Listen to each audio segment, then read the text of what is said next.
All right, welcome back to the FITSNews studio for another edition of Your Week in Review. I am Will Folks, host of the show, owner, founding editor of FITSNews.com. A ton to cover. The Murdaugh murders, crime, and corruption saga continues to crash down on our plates, folks. And we've got a scrambled justice saga this week involving an alleged egg juror conspiracy. You've heard of the egg juror. She's out with a new book this week. Jen Wood and I are going to walk you through all of the revelations that she made in that volume. I'm also going to sit down with Andy Fancher. He's going to go through two major sex scandals involving law enforcement agencies at opposite ends of the Palmetto State. Badges gone wild, people. You're not going to want to miss this segment. And last but not least, I'm going to get on my soapbox and go off on one of the most egregious examples of corporate cronyism here in the Palmetto State and how it's holding you back as a taxpayer and as a free citizen. All that and more coming your way on the Week in Review. All right, so the Murdaugh murder saga back in the news this week on an entirely different front, the egg juror conspiracy. This is connected to allegations raised by former Murdaugh juror Myra Crosby in her new book, Enough is Enough. Now, this book was released just this past week, obviously came on the heels of Valerie Borland's big book. We interviewed Valerie here at FITSNews earlier this week, but Myra's book, Jen Wood, is drawing a lot of interest and creating a lot of buzz on social media and some mainstream media as it relates to the jury tampering allegations against Alex Murdaugh. Obviously, we heard back in January of this year from Murdaugh's jurors, 3 of whom indicated improper contact was made by Becky Hill, one of whom said that impacted her decision. But we didn't get to hear from Myra at that hearing, did we, Jen? No, we did not, because she was not a part of the jury that deliberated. But you got to speak with her, and she told you basically what she would have said, didn't she? She did. It was an interesting conversation. I've known who Myra was for, 8 months now. She had reached out to me shortly after the evidentiary hearing and said when she was ready to tell her side of the story that she would let me know, which I absolutely respected. Clearly, we're not going to name any jurors' names without them being ready. But she, heard the conversation with her. It was interesting hearing her version of events because there still is so much ambiguity as to what happened. Well, you've got a clip here, don't you, from that conversation. Walk us through what you're about to share with us, Jen, from your interview with Myra. So in this clip, she talks about what Becky said to her, said to the entire jury, but right before Alex testified, and, her thoughts as that happened. Let's give it a listen. She came in the day that Alex was going to testify. She came through the door, and I said it over and over. She was very enthusiastic. She said, "Today is going to be epic." She said Alex was going to take the stand. And she told us, "Don't be fooled by the defense. You're going to hear a lot of things. Pay very close attention to Alex, his body movements." And then she proceeded to tell us that this was the trial of the century and we were all going to be famous. Now, you weren't the only person that heard that, right? No, I was not. Okay. So was it the entire jury that was nearby, or most of them? We were lined up in the hallway getting ready to go into the courtroom. At the time, did that strike you as bizarre? Did you feel like, what the heck, she shouldn't be seeing this, or I just kind of looked dumbfounded. Did she really just say that? Did she just right? tell us that? You just told us that everything they say is going to be a lie. Do I believe you? Do I believe the courts? Do I believe the defense? And I was kind of dumbfounded. Right.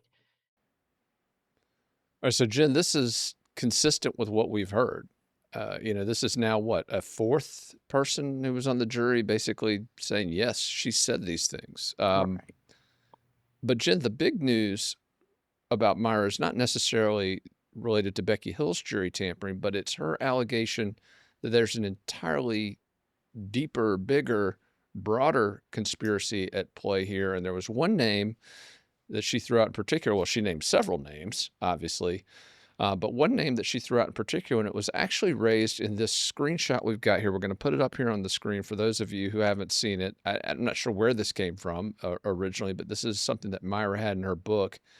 And this is the individual, Christine Avery, who's apparently worked at Domino's Pizza there in Walterboro. Domino's supplied pizza to the trial a few times, we were told. But this is a screenshot where she basically, according to Myra anyway, in her book, admits that she's the one who shared this info to the jury. And there's an interesting name down there at the bottom of it, Jen Wood, Mark Tinsley, one of the attorneys who's been very prominent in this story. Jen, what did you make when you saw this for the first time? It was really interesting.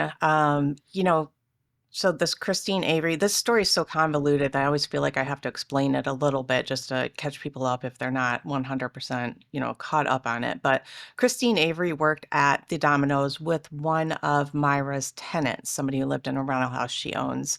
And she's allegedly the individual who sent the email to the court stating that Myra had spoken to her tenant while delivering a fridge on February 18th, and expressed her views on Alex's guilt or innocence during the trial. So that allegedly that email went to the court, and that is what led to her dismissal from the jury. Indeed, but this was after Becky Hill had pulled her out of the jury room with these allegations of this fake Facebook post that apparently never existed. But that was apparently what got her out of that jury room, where Becky Hill, for the first time, allegedly again, asked her where she was. And according to Myra, she consistently said from the beginning she was undecided, that she was telling everyone she had not made up her mind.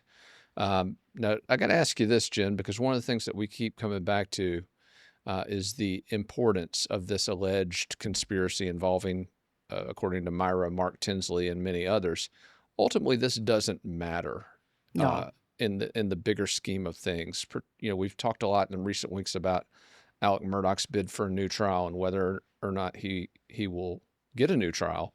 This ultimately doesn't impact that, does it? I mean, in your estimation? No, because any decision that's made by the Supreme Court or, federal courts, if it's Supreme Court decides against it, it's going to be based on what the deliberating jurors said.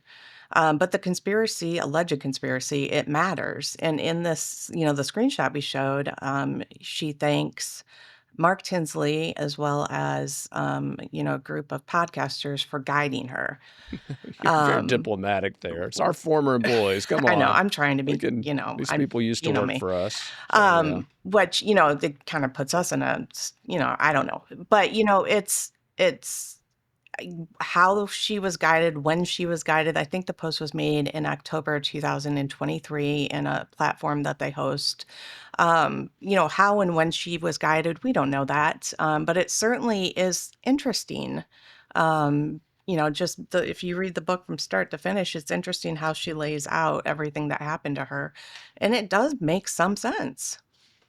Yeah, I mean, and she was very unambiguous. She made it clear that she felt there was a conspiracy involving all these people to have her taken off the jury. And it was interesting, you and I, we were both reading Valerie Borline's book, and Mark Tinsley is one of the supposed heroes of that book, and it talks about how nervous he was at one point during the trial. It talked about him looking at different websites and seeing that certain polls were moving Alec Murdaugh closer to not guilty. I never saw any of those. Our polls always were pretty solid that the guy was guilty.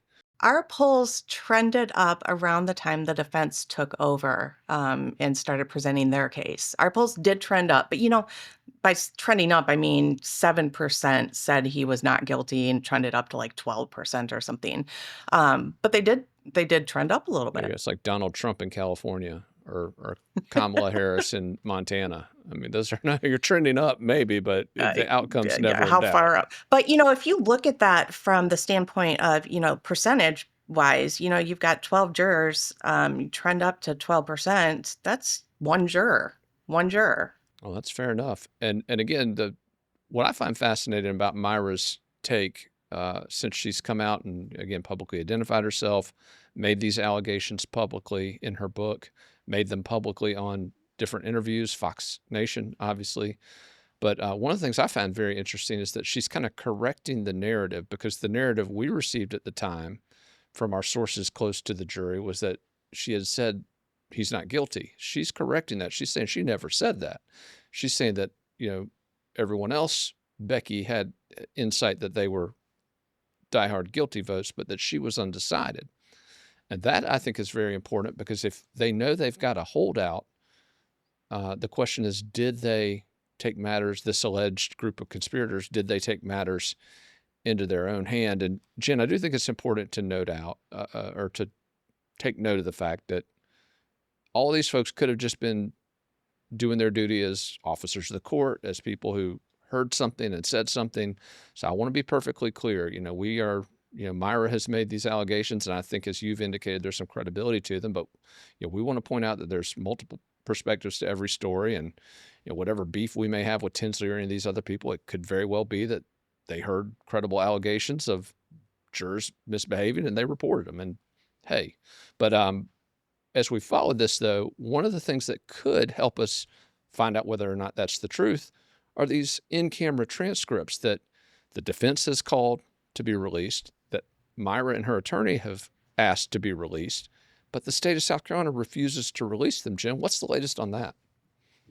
So the latest on that is this, the Attorney General's office has, pushed back on the release of these transcripts.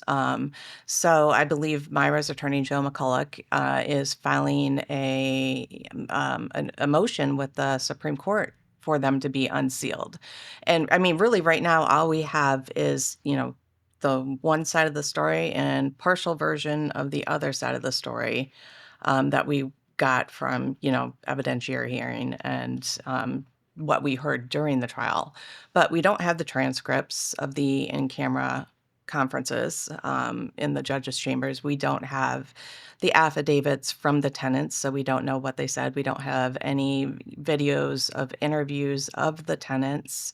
And we also don't have any information regarding interviews that were done with, like, Becky Hill and the court staff. So, we don't have a lot of information. And, I think if we did, it would clear a lot of things up. I don't know who it's going to clear it up for, but, it really is, it is an interesting case that she's presented in her book. Well, I think when you got one side pushing to release the information and one side adamantly refusing to release the information, that may lend some insight into what the clarity will end up being. But Jen, I want to ask you this. One of the most insidious things about this, it's got nothing to do with these podcasters, nothing to do with these attorneys, but it's the fact that investigators with the State Law Enforcement Division and prosecutors in the Office of Attorney General Alan Wilson, who investigated the Murdaugh murders and then in turn prosecuted them, they're involved in this. They are involved in determining fact, ostensibly impartially, as it relates to these allegations. And that's my big problem with this. At the very first moment, they should have called somebody else in to handle this. They should have called... Well, some of the questions I've always had, I'm looking back, because it's been a while, who ordered SLED to go over and interview these tenants? Because Judge Newman didn't know about it. So who started that investigation? Who signed the order for them to come in the next day and sign affidavits? I mean, they were ordered by the court to come in. Was it?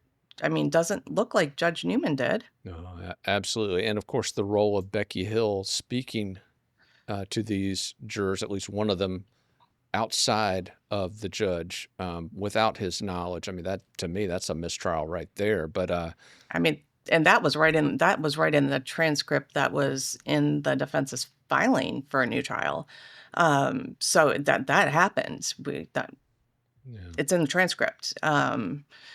So yeah, I think that's interesting. The other thing I'd like to note that somebody pointed out on Twitter is from start to finish, when Alex Murdaugh murdered Maggie and Paul, it took them a year and 1 month to charge him with those murders. Indeed. And Yeah. nothing with Becky Hill yet. Nothing. I mean, just Nothing. Radio silence on that investigation. Maybe they got to find a bloody shirt for Becky. Maybe. Sorry. No. Well, Jen, and again, it's very important to point out that this part of the story, this egg juror conspiracy, fascinating. Obviously, we wrote a big story going into it in detail. Certainly open mic to anybody who wants to weigh in on it, one side or the other. But as we were talking earlier, this does not really impact the debate over the new trial, which is headed right now to the South Carolina Supreme Court. We expect an answer any day now to the motions that were filed by Murdoch's attorneys from the state of South Carolina. We expect oral arguments in that case perhaps as soon as December. And at that point, the Supreme Court will then deliberate on whether or not to grant Alec Murdoch a new trial. If they don't, expect a filing very quickly in the U.S. District Court on habeas corpus grounds, where Murdoch will seek a new trial at the federal level in the event he doesn't get one at the state level. And I'm telling you, Jen, his federal odds are, I'd say, beyond favorable based on what the U.S. Fourth Circuit has ruled regarding the standard for jury tampering. I think Alec Murdoch, if he doesn't get a new trial at the state level, should get one at the federal level. But let me ask you this question. We keep going over this again and again, and it's important, I think, to point out that this is not about Alec Murdoch. I mean, it is on one level, but if Becky Hill's meddling with this jury, if her tampering indeed caused one person, one of the 12, to think differently or make a different decision, that is a violation of the Sixth Amendment to the U.S. Constitution. That is an assault on liberty. And it doesn't matter who you are targeting with that assault. And what I hate to say is, we've talked about this over and over again. We've always said they didn't have to cheat to win this. But I think what we're learning now, Jen, as we've dug into this deeper than anybody else, they may have had to cheat, and they may have cheated because they had that one person that they knew was a holdout, thanks to Becky Hill pulling them out of the jury room improperly and interrogating them outside of the judge's presence. They knew they had a holdout. And Myra, I mean, she's a strong personality. I mean, that's the one thing I've learned about her, especially during that interview. She isn't going to back down from her stance, and likely somebody who could sway people. So yeah, I think it definitely, after talking to her, it made it a little more interesting. That you're right. I don't know that they did have to cheat, but yeah, maybe they did. Wow. Just unbelievable, Jen. Your work on this, Jen Wood, is always incomparable, not only in the interview with Myra, but your research on all of this, pulling all this information together. You have driven our coverage on this story, Jen Wood. Cannot thank you enough. Obviously, some major filings heading down the pike as it relates to this case as it moves to the Supreme Court. Jen Wood, we'll be counting on you to make sense of it all for us. Happy to do so. Thank you.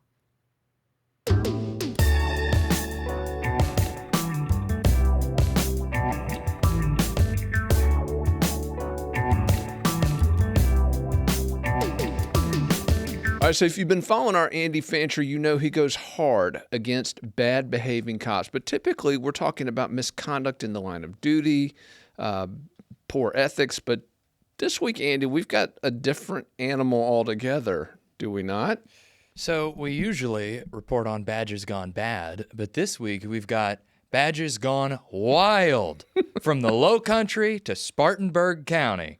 And you're going to start us off with an update on the story. This is the best thing we've ever named. We have never named anything as good as this. I always wonder about what to call a story. Pervert on Patrol. A wonderful alliteration. Walk us through the update on the Pervert on Patrol. Sure. So as we teased last week, we do have a follow-up related to the continued career of former Sullivan's Islands Police Chief Chris Griffin. He, of course, befell 2 Pervert on Patrol articles earlier this year when I reported on what I thought then was the denouement and conclusion to his law enforcement career. I mean, he succumbed to allegations of predatory, stalking, sexual harassment, purportedly watching his own female subordinates through body-worn cameras, all right, tapping into Axon body-worn camera technology, Ford technology, abusing taxpayer funded resources over there at Sullivan's Island. And eventually lost his job for that. Eventually it took lost forever. his job. Notwithstanding the multiple lawsuits against this man claiming just about the same thing, sexual harassment and intimidation, which he had to pay out at least one of, all right? He was ousted pretty much by his own island, and it went quiet. And I truly thought that was going to be the end of it, because what rational person would hire a man who has, again, had that kind of rain cloud tethered over his head? Yeah, we figured he'd end up at like a skeezy mall cop or something. At most. Even then, that's a danger to the public. And what's furthermore shocking is that we were the first outlet to report on this. It's not like we got some exclusive tip. In fact, I did something that anybody could do, which is just request his academy file from the South Carolina Criminal Justice Academy, all right? I mean, any civilian can do this. And if you can see, this one's got weight. Yeah. That's because attached to this is a 5-page internal affairs investigation sustaining all the allegations that we reported months and months ago. Yet, outside of that, Mayor Roy P. Pipkin of Jamestown, South Carolina, that's a rural little town located in eastern Berkeley, all right? It's a speed trap town is what it is. Well, like 70 people, something like that? Population 70. 68, approximately 70 people. He determined that Chris Griffin, notwithstanding this internal affairs investigation starting right here, was of good moral turpitude. Oh, wow. And it's required by law for police departments to reach out to an applicant's prior employer, which is what then Police Chief April Zakis of the Jamestown Police Department did. She reached out to Sullivan's Island, to the now Police Chief Glenn Meadows. And according to April, he was more than upset and shocked that somebody was even considering Chris Griffin for continued employment in law enforcement. Now, what happens in the wake of this is quite tragic, because April Zakis, within a month of being strong-armed, purportedly, by Mayor Pipkin, resigned from law enforcement altogether, leaving her seat as chief open to the only officer in that department. The pervert Chris on patrol. Griffin, pervert on patrol. So let me- once again, pervert on patrol, the former disgraced chief of Sullivan's Island, is now a police chief in Jamestown. And in the process, effectively kicked out somebody that was serving that role. So you Correct. replace a good officer who did their due diligence in bringing this to the And attempted to keep this man from wearing a badge ever again. This IA investigation, according to her, she printed it off twice and handed it to the mayor twice. Jeez, unbelievable. I mean, again, this is not an exclusive. Anybody can get this. Also, meaning that any news agency could get this too and report on it. Yet we're the only people who seem to give a damn that, again, this disgraced police chief is wearing a badge once again. Well, ladies, if you're driving through Jamestown, South Carolina, watch out. And Andy, I'm going to go out on a limb here and guess that it's not going to be much longer before the Pervert on Patrol Chapter 3. You're going to be reporting on that, because this guy clearly has a screw. There's something wrong with this guy. I mean, we saw it years ago. FITSNews was reporting on this guy back in 4 years ago. Yeah, when did you start reporting on him? I mean, you put out 4 different reports, right? Yeah, years ago. I mean, this guy, and then your reporting is what ultimately got him shown the door belatedly. Right. But this isn't the only big badges gone wild saga that we've reported. There's one you've got up in Spartanburg, and this thing hit like a ton of bricks this week, Andy. Triple X headline up on the site. The Spartanburg County Sheriff's Office. Andy, walk us through what you uncovered about this law enforcement agency. Sure, and just how ironic that the XXX is illuminating over the God-fearing sheriff of Spartanburg County, Charles Chucky Chuck Wright, okay?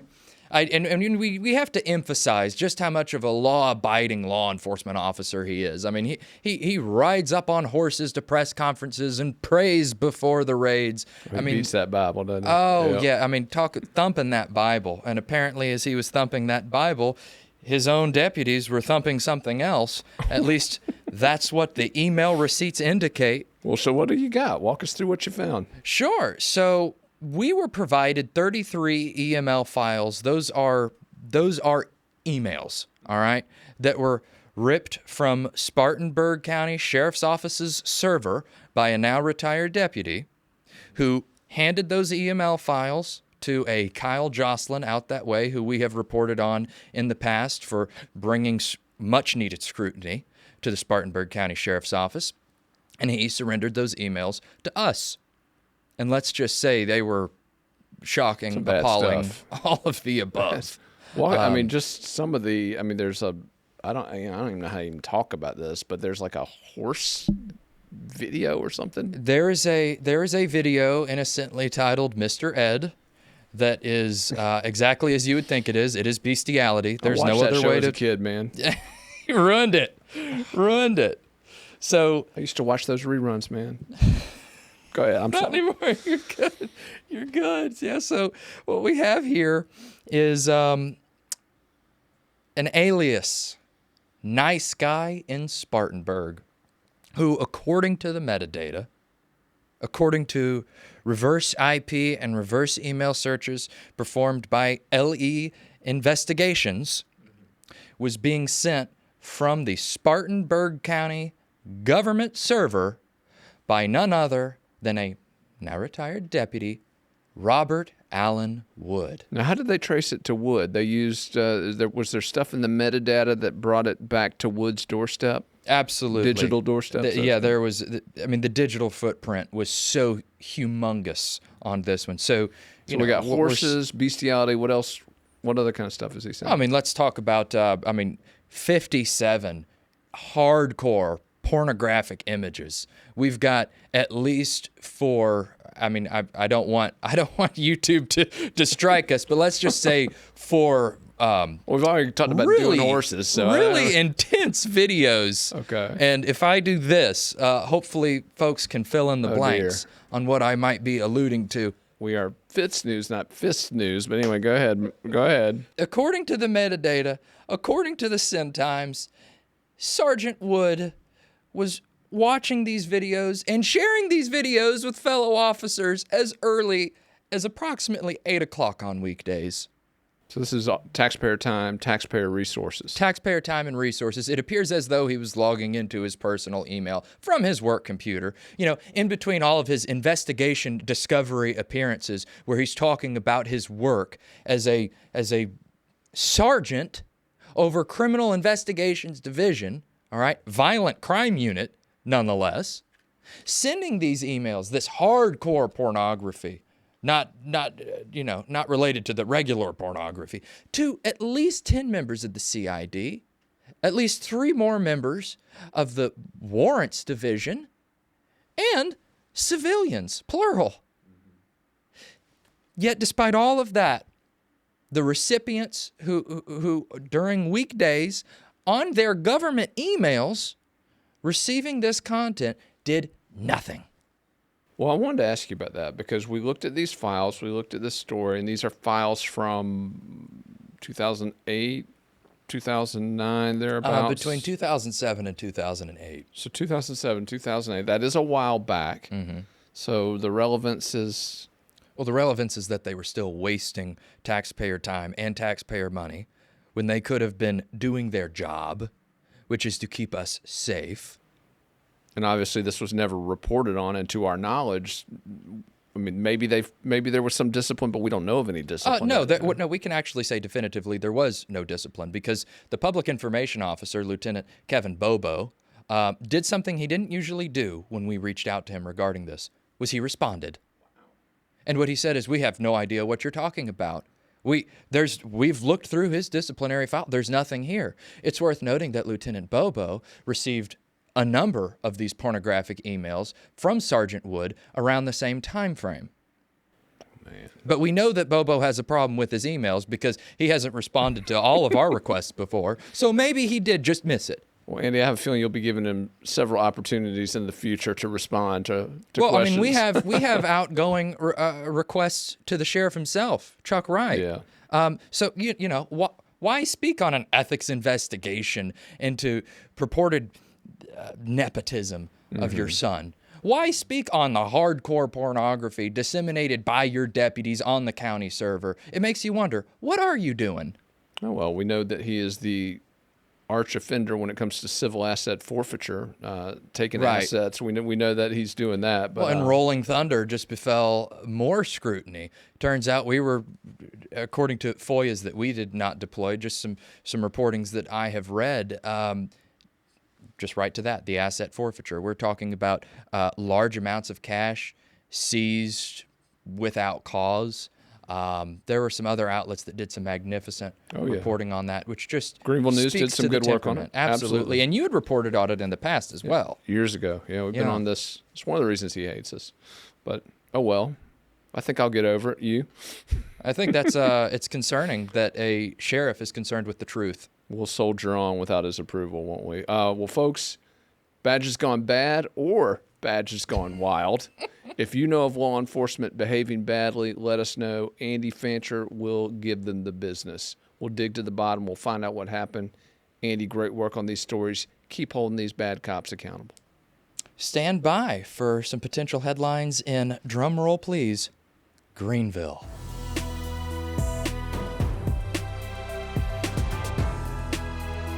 So for years, this media outlet has consistently called out the uniparty establishment in South Carolina over their failure to stimulate the Palmetto State's economy, or better yet, to let the Palmetto State's economy stimulate itself.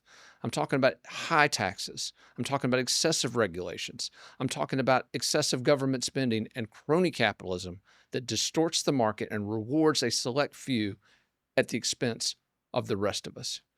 Well, we saw that come to fruition again this week in the worst possible way. And I'm talking about an $800 million Meta data center that's going to be located in Aiken County, South Carolina. Now, this data center is going to be the benefit of a smorgasbord of tax breaks, folks: property tax, sales tax, all manner of exemptions. We don't know the full total. And unfortunately, the media, the mainstream media here in South Carolina, state newspaper, Charleston Post and Courier, all the TV outlets, none of them dove into this story.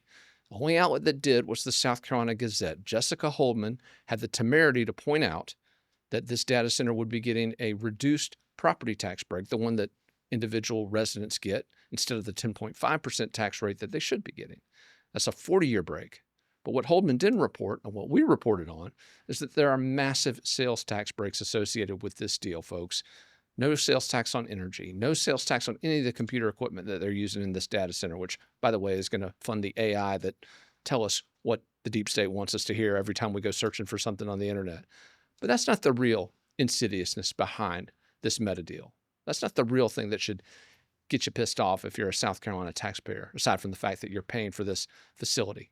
There's two other key components to this that only FITSNews was willing to cover. The first is the impact that this facility is going to have on our energy grid. And by the way, if you hadn't forgotten, South Carolina's energy grid has been pushed to the breaking point. Christmas Eve, 2 Christmases ago, nearly crashed. In fact, Duke's system did crash on Christmas Eve due to a severe winter storm.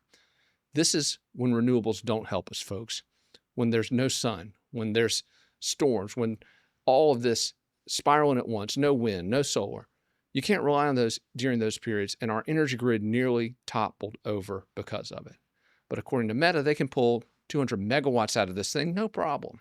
And they're going to replace it with renewables, although they don't say where and they don't say how.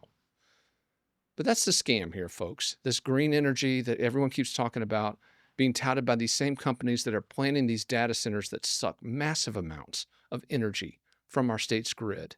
And again, with absolutely nothing to show for it but 100 jobs. We're giving all this away for 100 jobs. Do you think that's worth it? Now, here's the other thing that's interesting. Our uniparty leaders rolled out this massive multi-million-dollar welcome mat to Meta on the same week that the company's CEO, Mark Zuckerberg, wrote a letter to Congress admitting that the company censored Americans and censored media outlets in the run-up to the 2020 presidential election. And not only did they just censor, they did so decisively, spiking a story about Joe Biden that they claimed was Russian disinformation, which actually turned out to be 100% true if you read our outlet You would know that already because FITSNews covered it very differently than the mainstream press. But is this the kind of corporate neighbor that we want to shell out millions of dollars to come to South Carolina? One that's going to censor us, use AI to lie to us, and oh, by the way, suck all of our energy up without replacing a bit of it? Well, according to South Carolina General Assembly, the answer to that is not only yes, and according to South Carolina Governor Henry McMaster, the answer is not only yes, but here are multi-millions of dollars worth of incentives for you to come here. Again, at FITSNews, we believe very simply that economic competitiveness comes from a level playing field, comes from less government regulation, less government spending, giving you more of your money back. But we can't do that when we're giving away the farm to companies like Meta. Again, South Carolina small businesses have been left to die on the vine.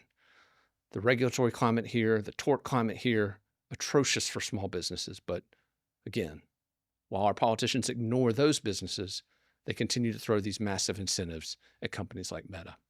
Here at FITSNews, though, unlike the state, unlike the Post and Courier, unlike almost all the other media outlets that cover this, count on us to continue exposing the truth about these deals, letting you know exactly how much they're costing us in resources, in money, and in your freedom.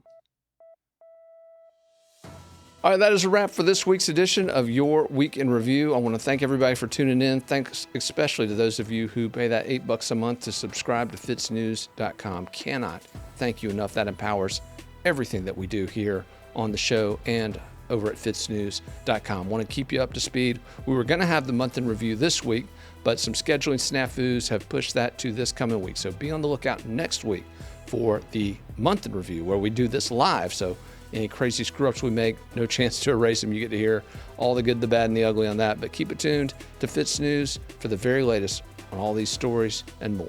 We'll see you next time on the Week in Review.